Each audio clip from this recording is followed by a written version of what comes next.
자, 제약바이오 쪽 보겠습니다. 글로벌 신약 시장, 비만약 다음에 블루오션은 무엇일까요? 제약주들 짚어보면 좋겠습니다. 오늘 또 개막을 앞두고 있는 아스코 2025도 있고요. 또 최근에 기술 수출에 관한 이야기들도 상당히 많이 나오고 있는데요. 어떻게 보실까요? 이쪽 제약 섹터. 지금 현재 봤을 때 차세대 신약이라 그랬을 때 지금까지는 그 비만이라든가 아니면 당뇨 관련된 약들이 주였다면은 이제 앞으로는 이제 그 여기에 대해서 유전자 치료제 관련된 것들이 주가 될 것이다. 특히나 이것이 왜 중요해졌냐 하면은 AI가 발전함에 따라 가지고 거기에 맞춰 가지고 유전자를 다루는 기술들이 더 고도화가 되어 버렸기 때문에 앞으로 봤을 때는 이 크리스퍼 가위를 이용한 차세대의 그 유전자 기술들을 이용하는 치료제들이 더욱더 주목을 받을 것이라고 보고 있습니다.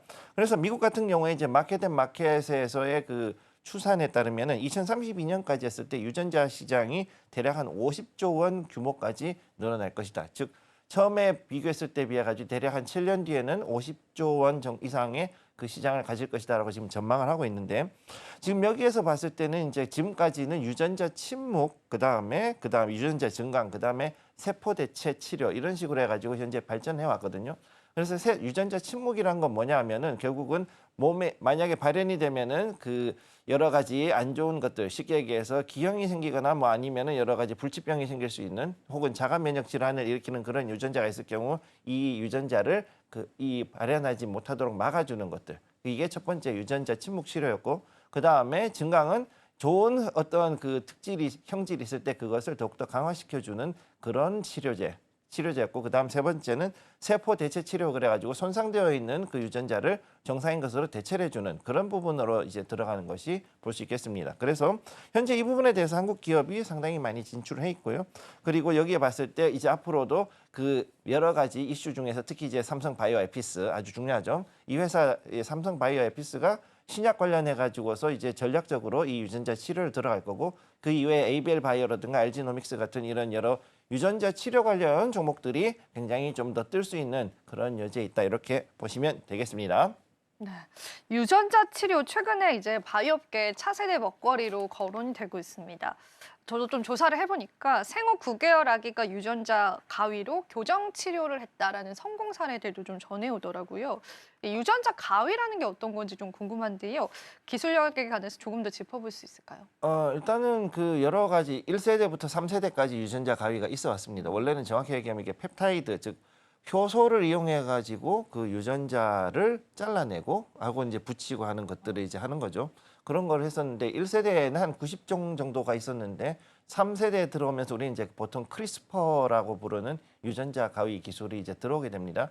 그래서 이 크리스퍼가 지금 이제 AI 기술하고 접목이 되면서 CCR5라고 부르는 기술까지 이제 올라갔죠. 이렇게 올라가 있는 상황에 돼 있는 걸 보시면 되겠고요.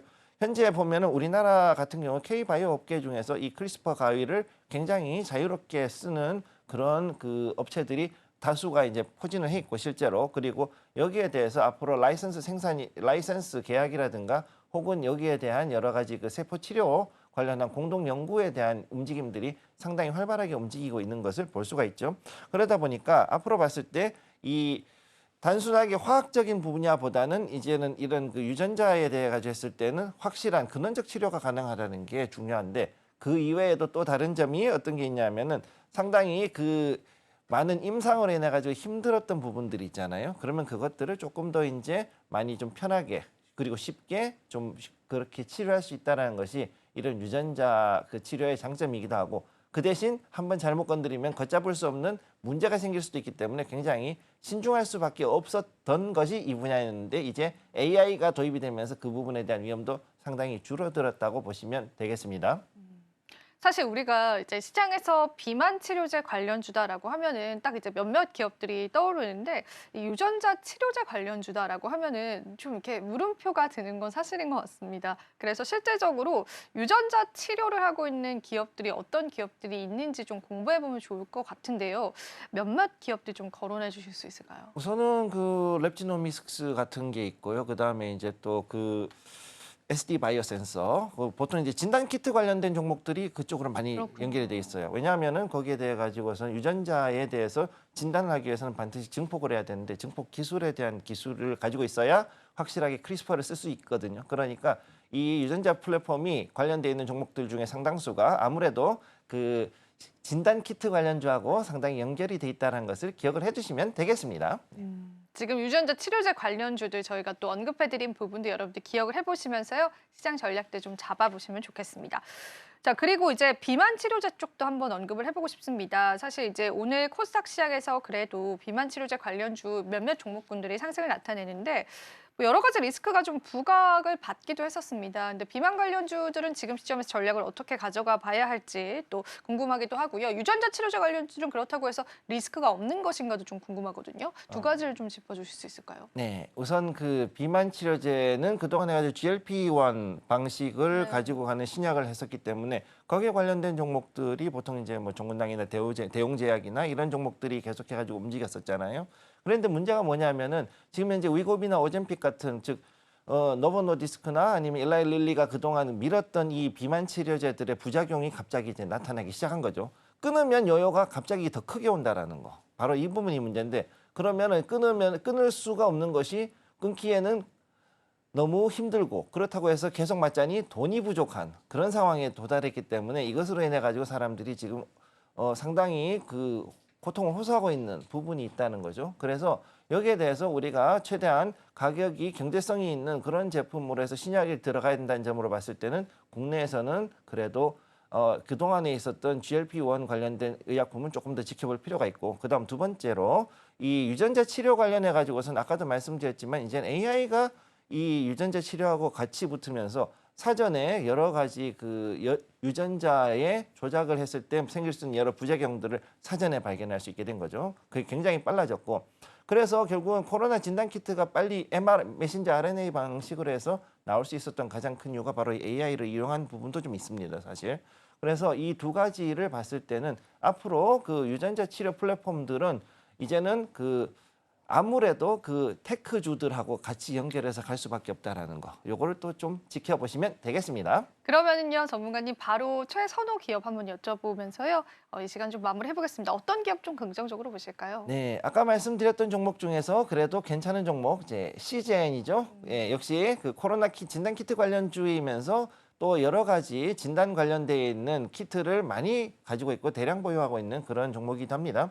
이 종목 같은 경우는 유전자 분석 등의 여러 가지 관련된 사업들을 영위하고 있기 때문에 유전자 조작과 증폭에 대한 기술, 원천 기술을 가지고 있다는 걸 되게 중요하게 보고 있고 그래서 지금 이제 글로벌적으로 봤을 때 대략 한 100여 개의 연구소나 그다음에 제약회사들하고 협력을 하고 있다는 것을 보시면 되겠고요. 그다음 두 번째 보셔야 될 것이 현재 여기에 이제 그 멀티플렉스라든가 PCR 분석, 소프트웨어 원천 기술이 이제는 아까 말씀드렸듯이 테크주, 특히 마이크로소프트하고 지금 연결돼 있어요. 그래서 마이크로소프트가 가지고 있는 오픈 AI에 관련돼 있는 것들 혹은 코파일럿으로 이용하는 그 여러 가지 AI 기술들하고 접목했을 때 신약을 만들 수 있는 가장 큰 확률이 높고 여기 같은 경우 또 이제 스프링걸 네이처라는 회사가 지금 마이크로소프트가 투자를 하고 있는데 거기랑 해서 삼각으로 현재 협업을 하고 있다는 것을 보시면 되겠습니다. 그래서 제가 봤을 때는 현재 지금 그 시즌이 지속적으로 외국인들의 수급이 계속 들어오고 있기 때문에 앞으로 매물대 돌파할 가능성 상당히 높고 이전의 고점에 비했을 때 지금 거의 한 80% 이상 빠져 있기 때문에 충분히 더 상승할 여력이 있다. 이렇게 보시면 되겠습니다.